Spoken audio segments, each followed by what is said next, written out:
Good afternoon, and welcome to the Personnel Security Reform State of Trusted Workforce 2.0.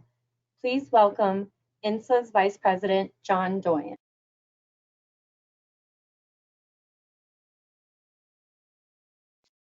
Good afternoon, and thank you for joining us today for our State of the Trusted Workforce 2.0 panel discussion. We have an incredible lineup of speakers ready to tackle this issue, which impacts every sector of our community. I'd like to thank our friends over at the National Security Institute, Jamil Jaffer and his team, for being such a terrific partner for this event, and we appreciate their support. Before we begin, a couple of housekeeping notes. If you have questions, and we hope you do, please submit them through the questions box on the right side of your screen.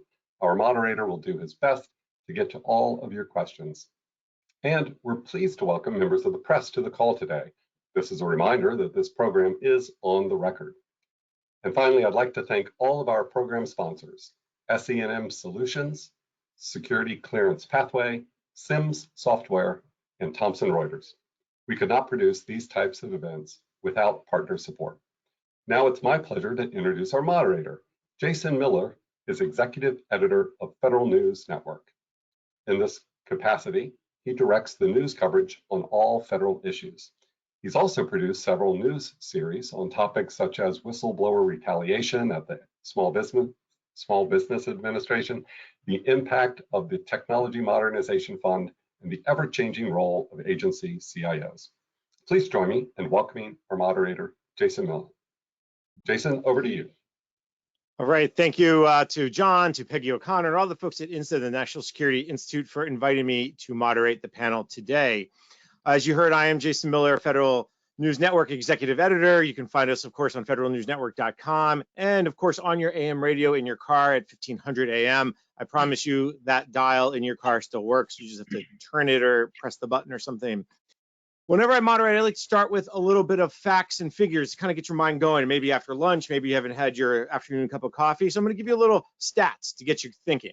All right, so the first stat for today, 7%. Think about it, 7%. Now that is the average increase in 2022 of the salaries for individuals with security clearances, according to an annual survey from clearancejobs.com. In fact, the total compensation rose to over $108,000 a year for cleared community in 2022. Over half the cleared population now earns a six-figure salary, according to these 50,000 respondents to the survey. So there's money in clearance. All right, next number, 4.5 million. 4.5 million, that's the number of Defense Department personnel, civilians, and contractors enrolled in continuous vetting. That's something we're going to hear about today, a system of automated and continuous record checks that flag when a clearance holder faces a potential eligibility, like potentially an issue like an arrest. Now, in fact, there were only 20,000 periodic reinvestigations for security clearance holders in the fourth quarter of 2022. So more people, obviously, as you can tell, are part of the continuous vetting effort. All right, last set of numbers. There's two numbers here, 76, 127. Again, 76, 127.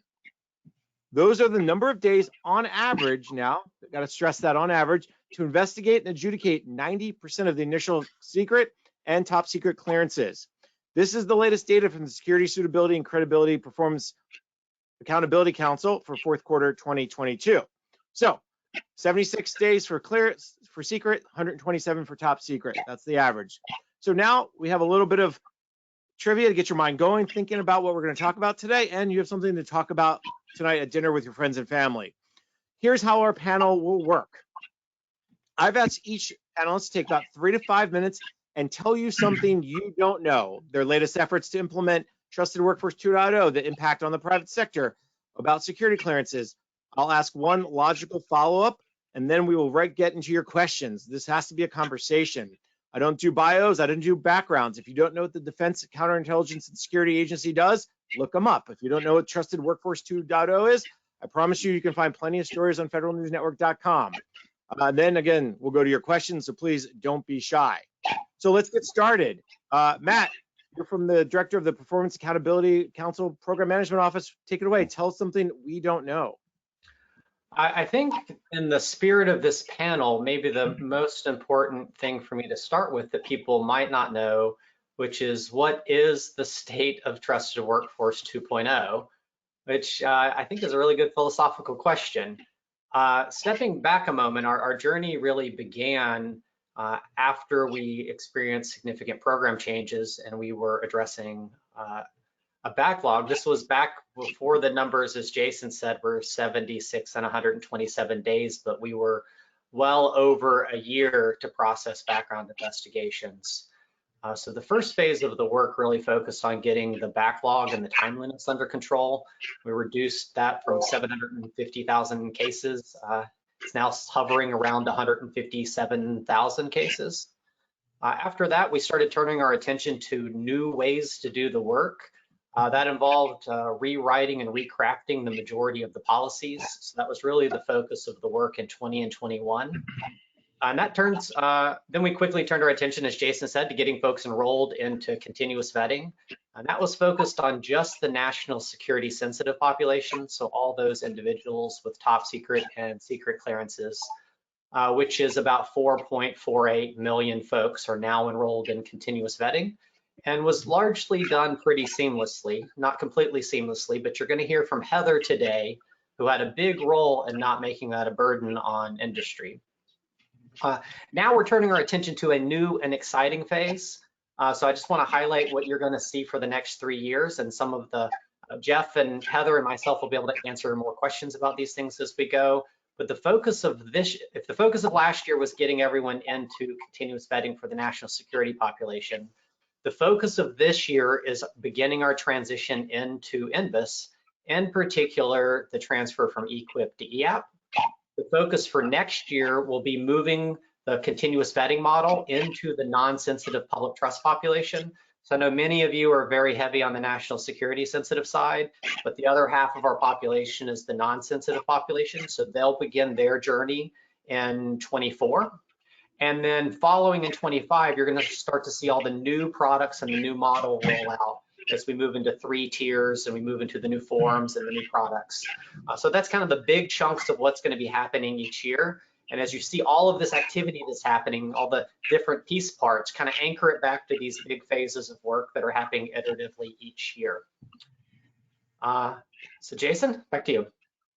All right, very good. Thank you, Matt. One quick follow-up on that, and I think it's important to know, you mentioned the transition to Enbus, you mentioned the EQIP to EAP. How did that transition, or how is it going? Is there anything you can tell us about the app so far, how it's working, or at least the plans for testing, piloting, and the like? Well, I'll defer a good portion of that to Jeff, who coincidentally just popped onto camera to make sure I didn't talk too much about it. But I would like to brag on the work that's been done there for a moment. We are starting to talk about the Enbus rollout now, but most folks may not know that the first component of Enbus was actually deployed last year or late the previous year with position designation tool. It's the first shared service that rolled out. It's where the process begins at the very front end and feeds everything behind it. While all of that was going on, Jeff and his team were really hard at work building the underlying EAP architecture and piloting it for a good portion of the last year to kicking the tires. And they're now at the phase where they're beginning to significantly scale it. So I'll let him add in a bit more when we get to him on what the plan is. But what you're going to see from now to the end of the year is a hockey stick in growth of submissions. And Jeff can correct me if I'm wrong, but we're well over 40,000 cases that have been submitted through EAP to date. So that the system's getting some good pressure testing. Yeah, maybe in fact, I'll pick up there, Matt, if you don't mind. So yeah, as of this morning, actually, we're at 56,000 cases. 83 agencies are currently submitting at least one or more cases in the system. So that's 83 out of 103 federal agencies that have been completely onboarded and are currently coming out of their training cycle. So we're pressure testing the system. It started last March. Just to carry you through that, we incrementally started with one form, iteratively brought one form online, the SF-86. Over the year, we brought on all 4 forms, and we've added pre-fill. So all of those muscle movements for the initiation, review, and authorize for case initiation are fully active right now. And perhaps what I will do is talk about what industry may or may not know or what's new. We talked a little bit about industry's push to scale from EQIP to EAP, but if you're not aware, I hope this is not the first time you're hearing it, that industry is full bore into Operation Popcorn, or the transition of industry with the same phased approach, fundamental push towards a 1 October date to bring industry across the threshold into case initiation. Now that's very deliberate in what I'm saying. Case initiation, not the full bore use of all elements of Enbus, but to get you across the threshold to let go of EQIP and really start the case initiation process using Enbus and the mechanisms that have been built in place for error checking and correction. Additional phases and capability will be brought on board deliberately for Enbus, such as the DIS transition. But just so you hear it from me, it's expected that DIS will still be your foundational system as you start to cut across and start to use EAP versus EQIP. So nothing is going to change initially, and in very short order, as we continue to mature, we will activate other elements of the system. So I'll pause there for questions. Thank you, Jeff, and I appreciate you, the tag team with Matt. I didn't want to put Matt in a tough spot. It sounds like the efforts you're doing around getting more agencies on board, and so I guess two quick follow-ups. 83 out of 103. I imagine the other 20 agencies will be coming on board in the coming months, coming year. Yes, absolutely. They're actually, what's going on now is a full court press. Matt mentioned it. We're literally messaging to the federal population to include DoD, full court press. They have phased dates. A grouping of them will work to fully scale, not only onboard, but their sub-elements of their agency will scale in tranches of March 31st, June, and then roughly by the 1st of September will be the third. And the goal is to get all of the federal partners at scale, 115 federal agencies, not only onboarded, trained, and scaled by the fourth quarter of the year. So that's the big push there. Secondly, as we work through Operation Popcorn for industry, we will also, first and foremost, industry is underway right now. You're in your prep time.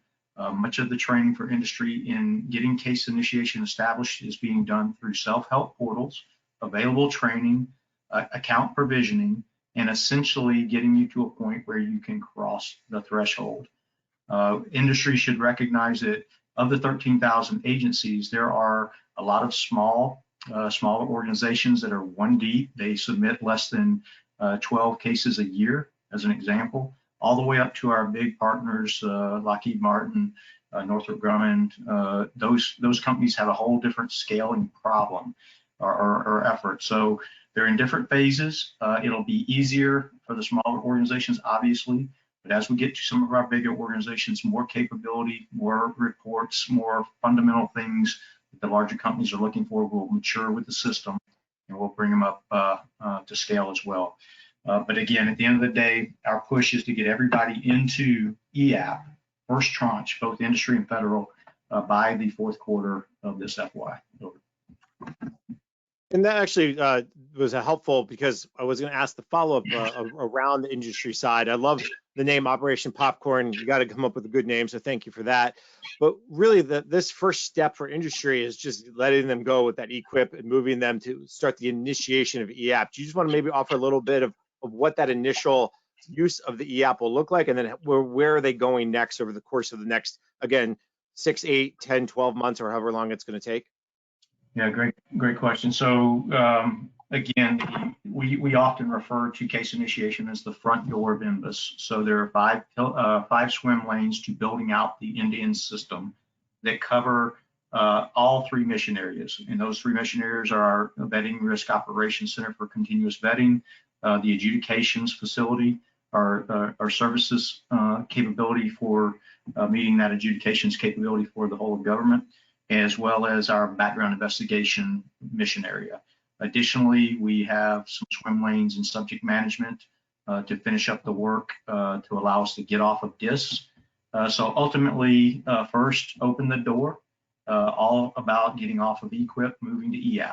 The major differences in EAP to EQIP is a lot of automated error checking and correction to simplify and make the customer have a much more user-friendly experience. Some of the things that were wearing us down as a whole of government was the back and forth with bad data in, having to back and forth until we can get all that data corrected and then move through the investigation process.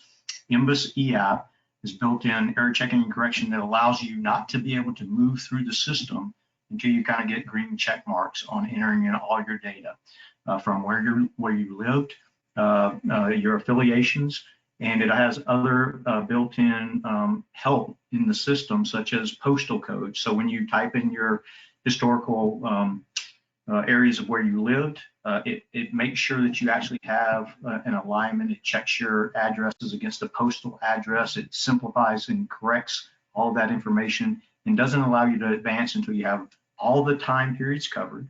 And also addressing the specific areas of the form, or the form for your investigation that's applicable to you. So if you'll also remember, in EQIP, you used to have to go through the entire form. Inside the electronic system of EAP, it has branching. So if you answer yes and no questions and it doesn't pertain to you, it keeps you out of that range. So you don't have to go down this plethora of unnecessary questions. So the time is sped up. The error checking and correction is validated before you can go forward.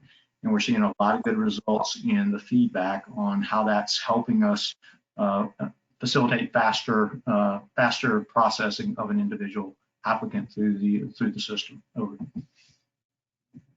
All right, thank you for that. A lot more to come, I'm sure, and a lot more to talk about. Let me turn to Heather, though, also from DCSA. Heather, fill us in some of the other things, what's going on, and tell something we don't know. Great. Good afternoon, and thank you for inviting me to participate in the panel.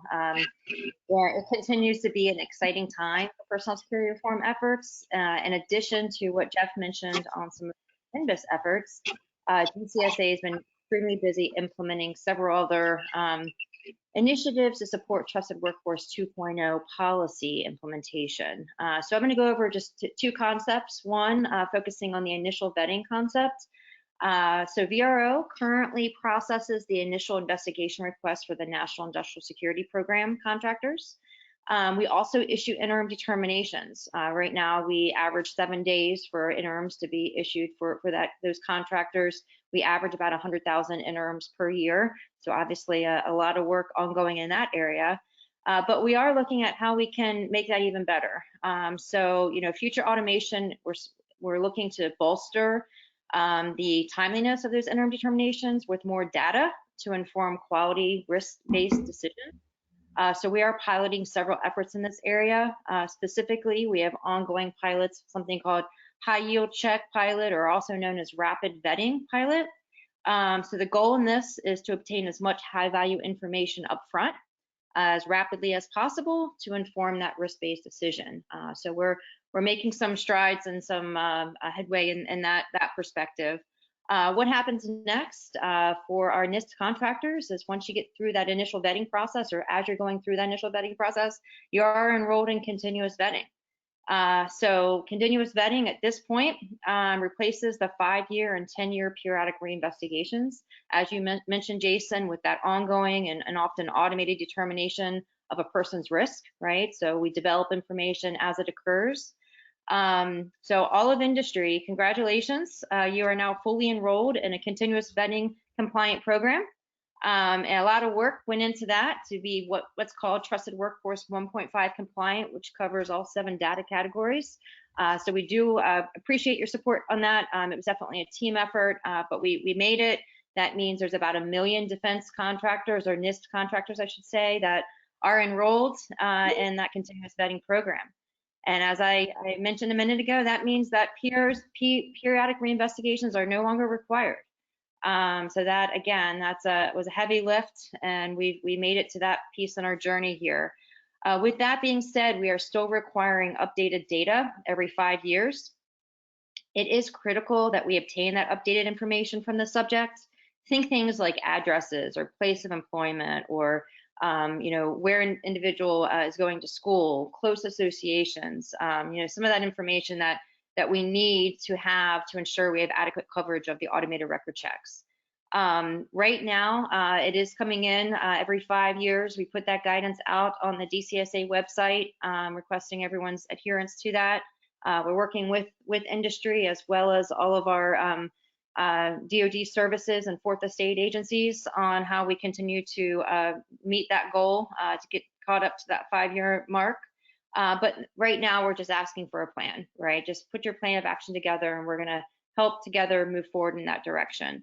But in the future, we don't want to have to rely on the old SF-86, right? We want to have it automated. So we're looking at having self-reporting mechanisms in order to obtain real-time changes. We don't want to wait 5 years to find out someone has moved or someone has information to report to us. We want it to be, real-time so that we can update our continuous vetting automated record checks so that we can make sure we have a robust quality CV program. So those are a couple items there. One other thing I'll throw in that's new, we are also looking to begin using conditionals and CV together as a risk management approach for industry. We are already doing this with our military and civilian population. So we are looking to move towards using this as an option with our industry population, hopefully this summer. More to follow, more communication, more partnership to talk about how exactly that is going to look. But what this is it will allow our adjudicators to grant eligibility when guideline issues are not immediately mitigated by available information. We can actually use that risk-based approach of enrolling someone in continuous vetting and then monitoring the individual and that behavior to make sure it is mitigated over time. Without us using the conditional option, it would mean that adjudicators would potentially need to request additional information or initiate due process. So we're estimating that there'll be several hundred individuals that will not go through due process. We can monitor them through CV and then continue to work together to mitigate that risk. So I'll stop there. Those are kind of some highlights of what's going on right now in our journey of implementation. And once again, I want to say thank you to industry for being good partners and working our way through initiatives. So thank you. All right, Heather, thank you for that as well. There's a lot there to dig out from. I'm sure you're going to get a lot of questions, but maybe let me take a half a step back and ask about the enrolling contractors into the CV program. So we kind of understand what it means, obviously, for the federal side. For the contractor side, is it the full CV program, meaning, again, everything is looking at as near real time as possible, changes, updates, data?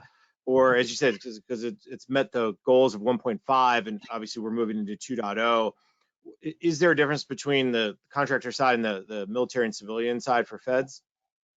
No, actually, there is no difference. So our NIST contractors are enrolled in our CV program that I just spoke to is the same program that we have our military and our civilian population enrolled in. So the same suite of data sources, same agency-specific information that's flowing in and complying with all requirements of the continuous vetting program. And as you mentioned, some of those data sources are event-driven. So yes, you gave an example earlier of an arrest, right? That would be something that would be an event-driven data source that we get an alert on. Some of them are time-based. So for example, financial, running a credit report, we're not going to run that every day. So we run that on a specific periodicity because credit doesn't necessarily change, on a regular basis. All right, again, a lot more probably to dig out from. We'll probably get some great questions for you. But let's go over to Mary Rose from Northrop Grumman. Mary, you've been very patient. From your perspective, I don't know if you want to just react to our what you've heard so far or what you're seeing in industry. Tell us something we don't know. So first and foremost, I will react. It has been a partnership all along, from the early days of the backlog to try to reduce the backlog to the initiatives of a DCSA on the new transferred trusted workforce and the various elements thereof, whether it's EAP, whether it's CV, whether it's CE. I will say that industry, as you know, industry makes up a big partner to what the federal agencies are trying to accomplish. And as such, it is important that we continue to partner as we move through this, because fail early, fail often, do it with industry, because there's usually a little more resiliency than some of the bigger federal agencies. So one, we have been a partner all along. Two, we have had people working with both Jeff and Heather's team and Matt's team for years now. Of that 4.5, I don't know what the breakout is, but government doesn't build anything, industry builds it all. And so in the environment, we need to be part and parcel. Everyone in industry is more than willing to go along on the journey and partner, but they are also going to be very mindful of what I call outcomes. So Jeff talks about the outcomes of getting everybody over the threshold. The threshold is just step one of many steps throughout this process. So every time there is a new step, industry has to figure out how does that affect them in terms of cost, schedule, timeliness of getting people to work. As you very articulately stated, the labor market today is driving interest in people wanting or not wanting to work in a classified environment. And if they have to wait 18 months, they can go to work for somebody else. So the real driver for industry is how quickly can we make a risk decision for people to get to work. And then with CE and CV, how can we move them across contracts so we don't start all over? Because that, it just becomes a limiter to why people don't want to work in a classified environment anymore, because it's too hard.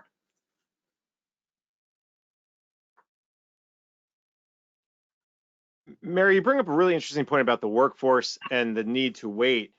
From your perspective, and I gave the data earlier on, and we're going to get to folks' questions in a second, so please submit them. We've gotten some already. But real quick, are you what's the workforce look like for Northrop today, or just as you see across industry? Is it still, hey, once you get that clearance, I can jump from job to job? I'm looking for the most exciting job versus the most one that pays me? Is it all being driven by what these days from your perspective? So I would tell you that, one, there has been extraordinary progress in the time frame that it takes to get a clearance. It used to be almost a year. It is now less than a year, unless there is an issue, and that gets resolved accordingly. Two, the labor market today is driving for certain skills. Engineering, college degrees are being relooked at across all of industry and the classified cyber environments. And despite the tech companies laying off people, it's not the same people you need for the classified cyber environment. So those skills today are what I would call the 1980s, people jumping company to company to company, and they were getting a 5% increase. I will tell you, people are getting 20% increases. So that's driving up labor costs. And so really the key is they are moving if they're not happy with their employer. So there's a great deal of emphasis on making sure people are happy at what they're doing and they're fulfilled in their job. That being said, it is not still very easy to go from contract to contract, at the same level. If it's an Air Force, TS to an ICTS and there's nothing in it, it's a relatively easy scenario. If it's anything, above, you have to do a new review of an SAP or SCI. So it's not as seamless yet as we can be, but I know in the work that Matt and Jeff and Heather are doing, that's really where we're trying to get to with both all of the services as well as the intel agencies. Jason, do you mind if I jump in for a moment? I want to tie a couple things together that Mary Rose, Jeff, and Heather just said to the point Mary Rose is making on speed. One of the core tenets of Trusted Workforce is to improve the speed and the mobility of the workforce. Heather mentioned early in her remarks the high yield checks, and Jeff mentioned EAP, as well as the low cyber repositories.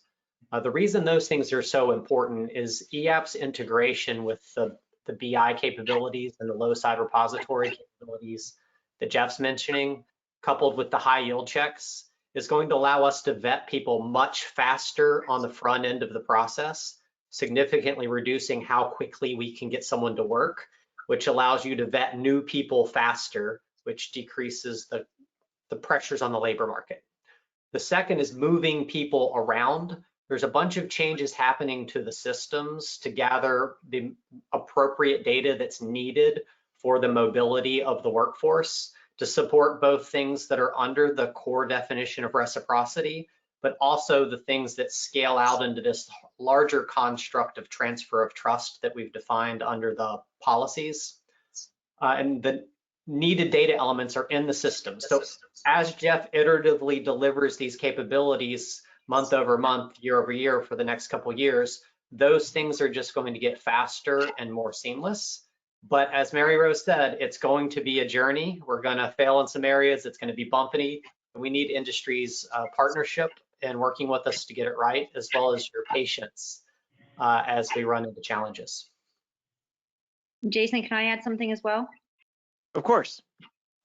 Part of that, right, what Mary Rose was referring to is the sharing of information between potentially DoD and the IC community to make those transitions as efficient, timely, and effective as possible. And I will tell you that we have really made a lot of progress with just our collaboration efforts between DCSA, DoD, and the IC agencies. In fact, I've had several meetings in person.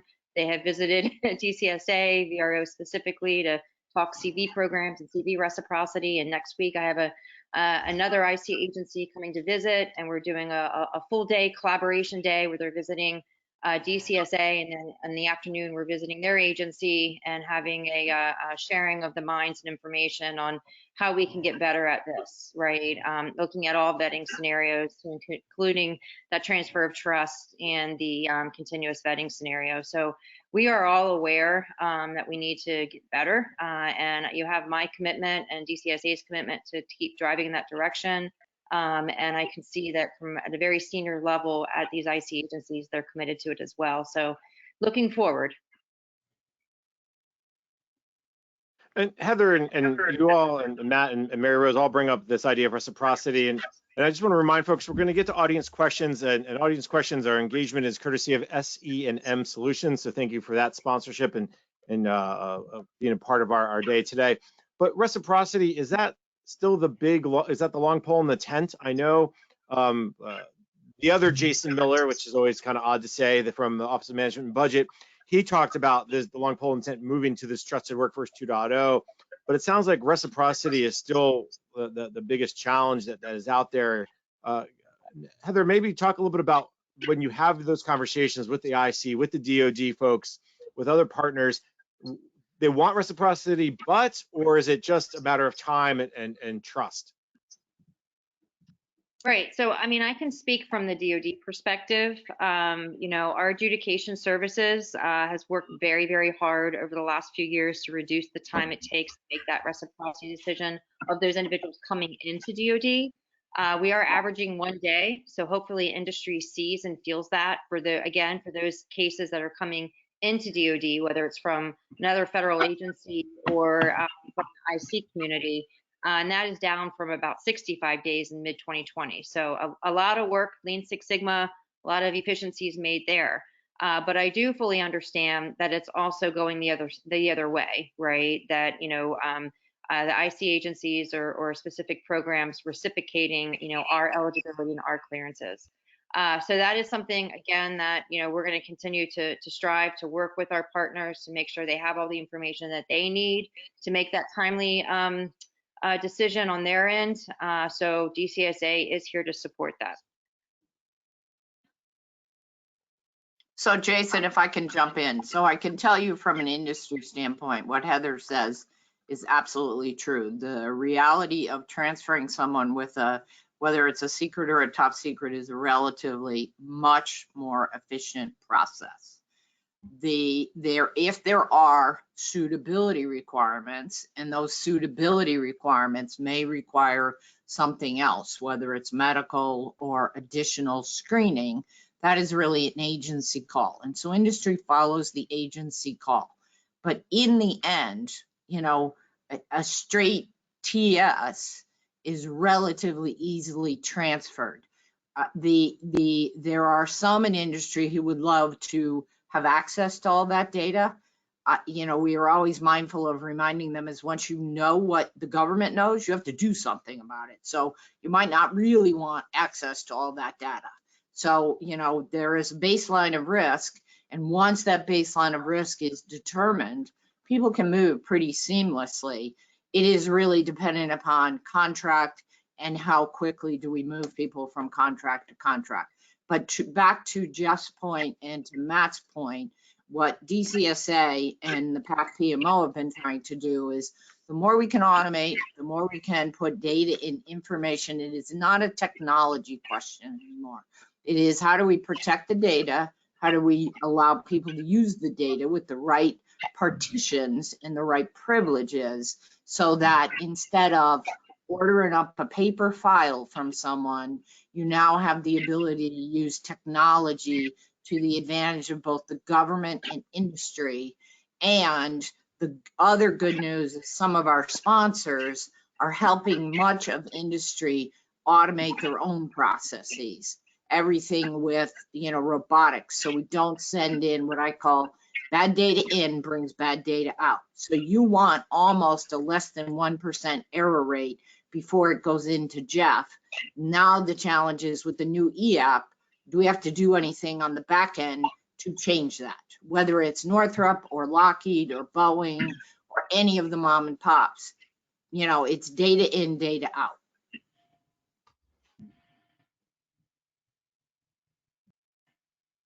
Jeff, you've been quiet. I'll let you, if you want to jump in somewhere, or I can go to audience questions. I don't want to leave you out in the case if there's something you want to hit upon. Yeah, maybe just to pick up on the data issue. So one of the biggest challenges is obviously 7 disparate systems that we've been living with that has a multitude of data repositories that's housed our DoD, our industry, and our federal partners' data. What people may not recognize is the complexity of having data strewn you know, deliberately across multiple disparate systems. And the goal here for Enbus is really, Matt hit on it, is to bring all that data in, cleanse that data, capture it, and then make sure that when we remap it back into Enbus, it's coming from a central repository. And this is critical in the process itself of mining the data and getting in and cleansing it and then remapping it. We are discovering the anomalies of bad data. So as best an individual can be at loading their own form over time, we've got 25 years of data in repositories that has been bad. It needs to be addressed. It needs to be cordoned off, and then we need to take corrective action as a whole of government. So we are seeing that. We hope through the process that all new data, all new applicants, is a much cleaner, more robust, well-defined end-to-end process, so we get rid of some of these anomalies of bad garbage in, garbage out, and it again speeds up the process end-to-end. Yeah, Jason, to Jeff and Mary Rose's point, the better the data is, plus continuous vetting, moving us from a 5 to 10 year model to a much shorter cycle. So when agencies are taking people on, they're taking smaller bets instead of bigger bets. Plus getting the data into a repository to make it exposable, as Mary said, with the right, roles-based and access-based controls. You know, sometimes the process slows itself down because we need to look for one small piece of information. So as an example, of a position carries a firearm, the Lautenberg Amendment kicks in. So we need to review the case to make sure that none of the Lautenberg factors apply. If they do, the person can't move into the position. If they don't, they can move into the position. Well, that data is not easily captured and exposed by the system. So in today's process, we have to pull the case file, we have to review it, we've got to go through it, and then we let the person know. Well, that slows down and puts friction into the process. So what we're working towards is gathering the superset of information that the repositories need to capture so that we can automate as many of those transactions or expose that specific data to the user so we can keep the production line moving through quickly. All right, let's move to audience questions. We got several had come in earlier. And, you know, being a reporter, I'm going to go with a press question to start with because, you know, got to give my colleagues the first shot. And this comes from Molly over at Fed Times. She asks, continuous vetting may be something that raises angst for some people. To help deal with that concern, what transparency was built into Enbus? Maybe this is a Jeff question. I'll kind of throw it out to the group, but I'll start there. So maybe I didn't quite get the nuance of the question. So was it what was built inside of Enbus? The transparencies. Yeah, sorry. What transparency was built into Enbus? And I guess the transparency side, they're looking at it, whether it's from the users or the industry perspective or the opposite, the government perspective. Yeah, so maybe I'll start and maybe Heather can back clean up on this. Some of it's mission related. I would say, you know, the whole of person concept for continuous vetting is fundamentally predicated on a lot of automation being added to collect that whole of person. So, you know, in the past, we maybe relied on a lot of manual processes, phone calls, checks, law enforcement agencies. So in the automation of multiple automated records checks or ARCs, we have the ability to be influenced now, or at least see information on individuals from financial to DUIs to all types of criminal activities. And then the system is built to support Heather and the VRO in the sense of alerts from these various records checks on an individual so that we can build a better, you know, a faster response time around that whole of person. So I think if you want to talk about transparency, I don't know that there's secrets about what data we're collecting. They're all about the thresholds from financial to criminal to, again, various other checks. Nothing's, I guess, in the sense of there's nothing secretive going on. Everybody should know that when you're brought into the trusted environment, you're kind of accepting the fact that we want the best person to work in our for the government to get after these problems and guard our nation's secrets. So we're just trying to guard that end to end. So maybe Heather, I don't know if you want to maybe back clean up on a particular question. Sure, yeah, I would add that, you know, as Mr. Smith mentioned, policy, we've been very transparent with what the policy is and the CV requirements are. So at any time you can, we're consistent as well. So at any time you can see the 7 data categories that are required for a CV compliant program. We're also transparent with the enrollment. So obviously it's role based, as Matt alluded to earlier as well. If you are in Enbus, then you can see the CV enrollment and the subjects that are enrolled and CV, you know, as long as you have an owning relationship and a need to know that information. So that will be there to assist as well, because we get that question often, how do I know that my workforce is enrolled in continuous vetting? So you will be able to see that, run your report, know when you need to assist with getting someone enrolled that may not be enrolled and so forth. I mean, obviously there is, the requirements haven't changed from a Privacy Act perspective. There's only a certain amount of information that can be shared with others when information is developed. Obviously, when information is developed, it's based on the federal investigative standards. It's investigated appropriately and adjudicated. So full transparency on the process, as well as the parameters of what you're enrolled in, as well as the fact that individuals are not enrolled in continuous vetting. Hope that answered the question. And if not, she'll ask it again, right? That's the beauty of this. We got another question that came in, and this one is interesting too. This comes from someone from over at DIA, who's a program manager, and they say, is Trusted Workforce 2.0 going to make things simpler and faster for DEAR system users from, and again, you may need to help me on this one, SPOC to TAs? Does that make sense to Jeff or Heather? Yeah, so I can give it at least an initial stab. So again, when you think about the original task to recreate a transformational IT platform to overcome the hurdles of the original OPM breach, new technology, kind of taking an approach to build a holistic system on a single platform, getting rid of those 7 disparate major systems on the journey to 2.0. Ultimately, we had a kind of an order statement, and then downstream there are all these other HR like activities. And so first, I would say the first order was to build and replace the personal vetting, personal security space.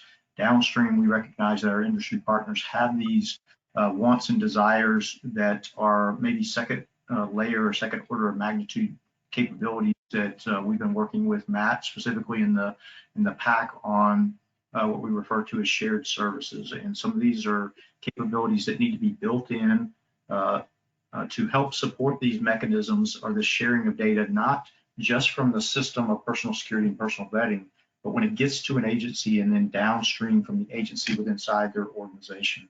So that would be what I would refer to. I don't want to call it phase 2, but it's a secondary order on top of getting to TW 2.0.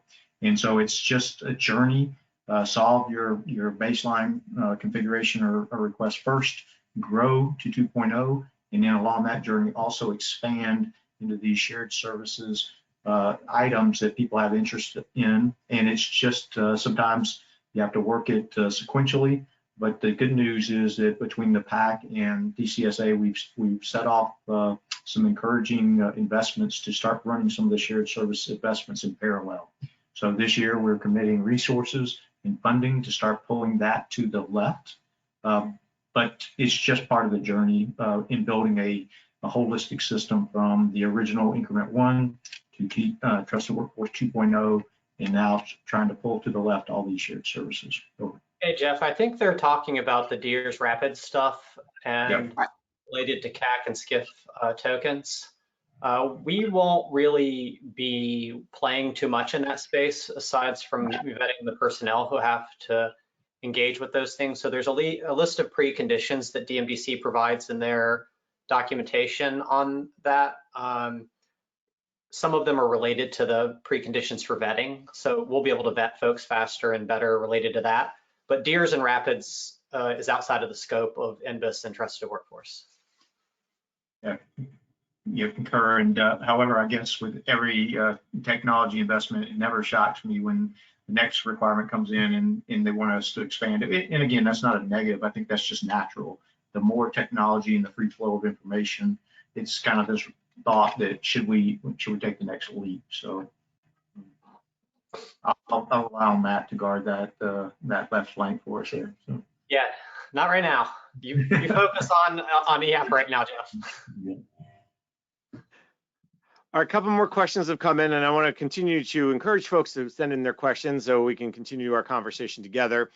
Got an interesting one from Richard, who writes, how do you see insider threat programs being included in the Trusted Workforce 2.0?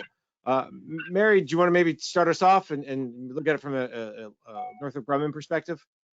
Sure. So insider threat is all part of the whole person concept.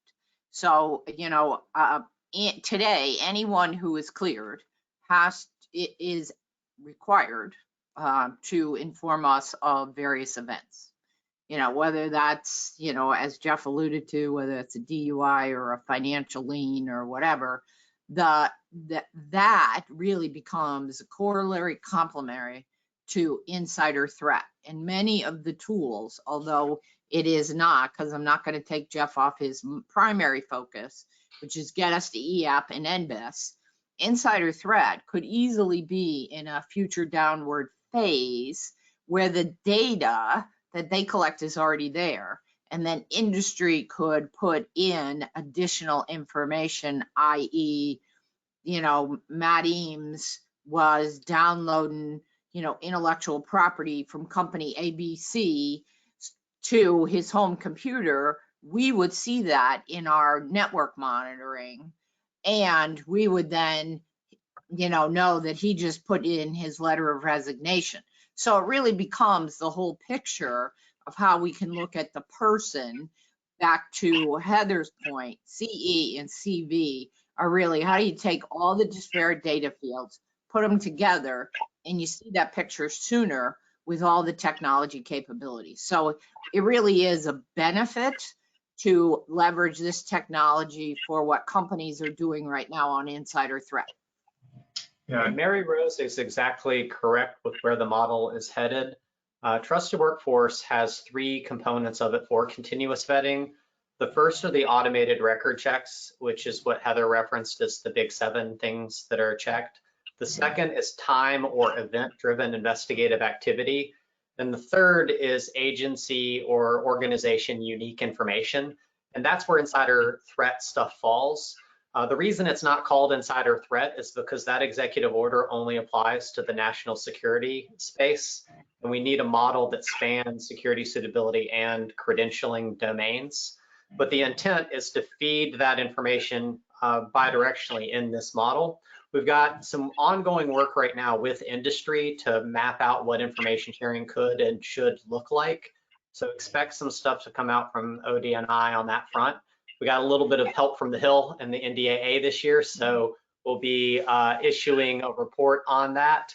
But the model is built with those 3 information streams. So what Mary Rose is saying is absolutely right and how it's intended to work. yeah. If I could just go ahead and add to that. So it is very much real and alive right now as being implemented. So we do get agency-specific information into the continuous vetting program, as well as it's at that bi-directional sharing of information. So when certain things meet a threshold, then we are sharing it with insider threat hubs, and we are actually sharing it with industry when it meets a specific threshold to make sure that from an insider threat perspective, right, we're working together to close that gap. So while there's still more work to be done, we are actively implementing that as we speak. And then finally, if I could, from an agency perspective, DCSA is tackling obviously the Enbus problem, but we also have 3 other pillars that the agency is responsible for, and that's industrial security, insider threat, as well as our counterintelligence arm. All of those technologies, those systems that we're developing are being aligned from a perspective of an infrastructure that allows kind of common sharing from a cloud perspective, bringing those designs closer to the data so we can have better sharing and information discovery, and we're not crossing boundaries and it's secure. And then just from their respective areas, insider threat, counterintelligence, or industry, again, having a single point of presence from a platform, a single information sharing commonality of best of breed investments is what the agency is kind of building around, not only Enbus, but those other elements that go along with it, from, again, industrial security and insider threat and other mission areas that go along with the personal security investment here. All right, thank you. I think there's so much. Insider threat's been one of those things that we've been talking about for such a long time that it's got to be part of the continuous vetting piece. And I think it's a logical, I'm not sure expansion is the right word, but at least a logical effort. Got a very interesting question from Robert, who says, what percentage of CVs, continuous vetting hits, require an investigator to meet with the subject to resolve the issue?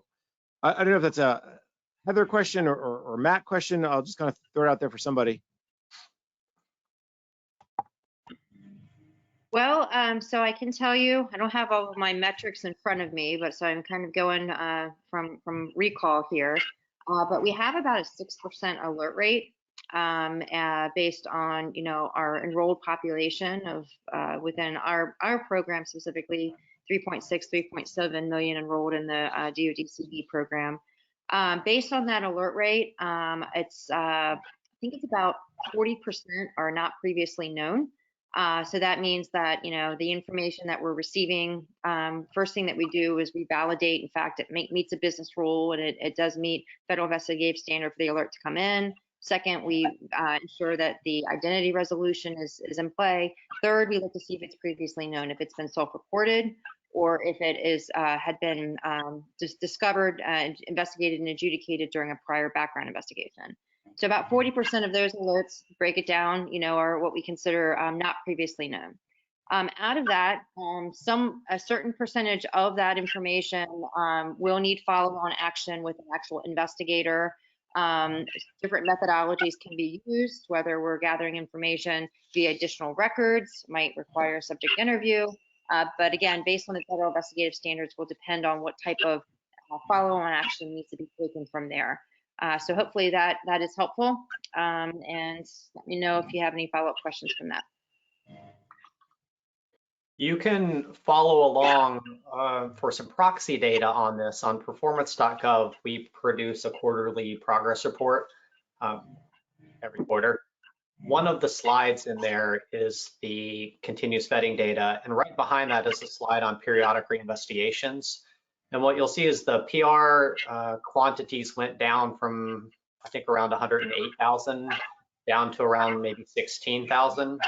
Of those 16,000, a large number of those are the investigative product that we're using to do issue resolution, because we're still using the legacy model to do the investigation components until Enbus comes up. It's currently in flight now, but when it comes up through this iterative delivery model, it'll replace the legacy technology. So we're still using some of the legacy products to resolve some of the new model needs. So we're reporting on that currently. So it's like 14,000 or so PRs that are being done a quarter, as opposed to around 115,000 or so. And we'll continue to report that until that PR number gets to 0 and the new products roll out. So you'll see that go down over time. And what you'll see probably over the next few months to quarter is that number will level itself off, and it'll hover around 12 to 13,000 until we roll out the new products, because that's about the hit rate that Heather's talking about.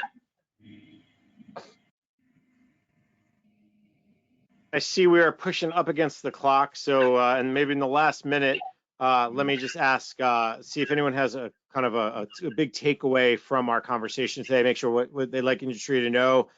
Maybe Jeff or Heather, would you like to get the last word in? Yeah, I'll give it a shot. So listen, technology development in this mission space is very complex. It's not easy, and it does take a partnership, and we will be uncomfortable as an enterprise, and that's okay. I would ask that we maybe take a slight nuance on the fail fast concept and turn it around and say we will learn quick. All right, that is the goal, is to learn quick. It is complex, it's challenging, we will all be uncomfortable, but it can get done. No one thought that we could get this far with what we've done thus in technology development in this complex area. It's iterative. We just need the partnership, and look forward and thank industry for continuing to work with us and help us get through this challenging transition. Okay, so standing by to help answer further questions on the journey. So, thank you. Only thing I'd add to that is that it really is an exciting time. I know I'm excited to be a part of this journey and appreciate everyone's support. We are making progress. I can see it, I can feel it, and looking forward to the continued progress. Don't want to slow down the momentum as we continue to implement all the great initiatives that we have in store for us. So thank you for your partnership. And I see John pop back in, so I will pass it over to John. John, take us home. Here we go. Thank you. Thank you, Jason, and thank you to all of our panelists for this great discussion this afternoon. We've really enjoyed it and want to thank you for your time. And also I want to thank you for everybody who tuned in today. We had a lot of great questions and appreciate your participation this afternoon. Also, I want to thank our partners in SI, as well as our sponsors for today's program, SE&M Solutions, Security Clearance Pathway, SIM Software, and Thomson Reuters. And as a reminder, INSA has a Security Policy Reform Council that meets monthly to address issues such as Trusted Workforce 2.0. If you want to learn more about how you can get involved, visit our website at insaonline.org. When the webinar ends, there'll be a short survey that pops up. Please take a few moments to complete it. Let us know how we did. Looking ahead to some other events, next month on April 12th and 13th, we will travel to Huntsville, Alabama for a two-part program focused on cyber, space, and missile defense. On April 12th, late afternoon, we'll have a networking reception and keynote address by Tanya Ergowitz, Assistant Director of the FBI's Intelligence Directorate. She'll discuss current cyber policy issues, private sector engagement, and the FBI's growth down at Redstone Arsenal. The next morning, on April the 13th, the focus will shift to space and missile defense, where we will host a breakfast and classified panel discussion with leaders from DIA, the U.S. Army, and Mantech. If you have colleagues in the Huntsville area, please spread the word and tell them to join us. Looking into May, on May the 2nd, we will hold a two-part virtual panel discussion focused on the new National Cybersecurity Strategy and its impact on industry and critical infrastructure operators. We will have speakers from the Office of the National Cyber Director, CISA, as well as the U.S. Chamber and Microsoft. Later in May, on May the 11th, we'll hold a leadership dinner honoring DIA Director Lieutenant General Scott Barrier at the Ritz-Carlton in Pentagon City. Following his prepared remarks, Director Barrier will engage in a moderated question and answer session with INSA Senior Intelligence Advisor, the Honorable Sue Gordon. Additionally, we'll hold a coffee and conversation with CIA's CISO, Rich Bache, on May 16th, and on May 17th, we'll be up in the Fort Meade area for a classified program on preparing for a post-quantum future. Finally, on May 18th, we'll have a leadership luncheon with Lieutenant General Leah Lauterbach, Deputy Chief of Staff for ISR and cyber effects operations for the U.S. Air Force. You can learn more about all of our programs on our website, insaonline.org. This concludes today's program. Thank you and have a wonderful day.